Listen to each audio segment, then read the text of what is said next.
আজ আমি নতুন একটি রেসিপি নিয়ে চলে এসেছি। এই রেসিপি একবার বানালে তার বারবার বানাতে মন চাইবে।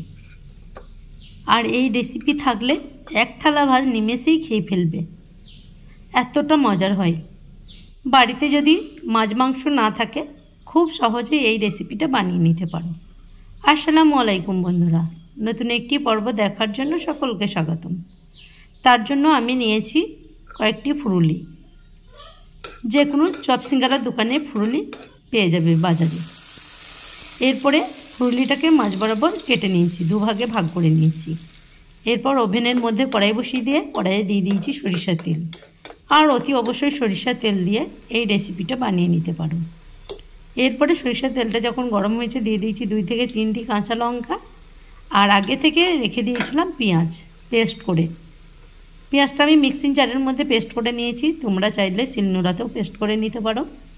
এরপরে যখন দেখবি যে তেলের ওপরে পেঁয়াজটা দিয়ে গ্যাসটা কেটে গেছে পেঁয়াজে, এখন দিয়ে দিতে হবে আদা রসুনের পেস্ট, লঙ্কার গুঁড়ো, হলুদের গুঁড়ো, জিরের গুঁড়ো আর ধনের গুঁড়ো দিয়ে মশলাটাকে কষিয়ে নিতে হবে। কষতে কষতে যখন দেখবে যে মশলা থেকে তেল ছেড়ে দিয়েছে তখন দিয়ে দিতে হবে পানি। পানি দেওয়ার পরেই ঢাকা চাপা দিয়ে রেখে দিয়ে পানিটা ফোটা অবধি অপেক্ষা করতে হবে। পানিটা ফুটে গেলে সঙ্গে সঙ্গে দিয়ে দিতে হবে কেটে রাখা ফুরুলিগুলো, দিয়ে একটু নেড়ে চেড়ে দিয়ে ঢাকনা দিয়ে ঢেকে দিতে হবে। এরপরে ঢাকনা সরিয়ে দিয়ে দিতে হবে 2টি ডিম। এটা অপশনাল, তোমরা দিতে চাইলে দিতেও পারো, না চাইলে নাও পারো। আমি এখানে 2টো ডিম ব্যবহার করেছি।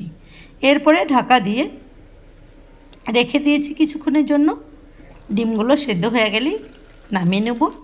এইভাবে এই ফুরুলির ঝাল ঝাল রেসিপিটা একবার বানিয়ে দেখো, এক থালা ভাত নিমেষেই উঠে যাবে, এত মজার হয় খেতে। আর একবার যেই খাবে সেই কিন্তু বারবার তার খেতে মন চাইবে। তাই বন্ধুরা দেরি না করে ঝটপট বাসায় বানিয়ে নাও।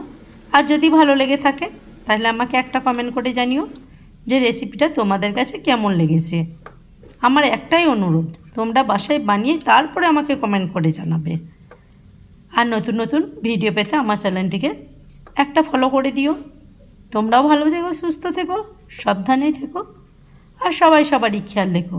খুব শিগগিরই দেখা হবে পরের একটি রেসিপি নিয়ে। আসসালামু আলাইকুম।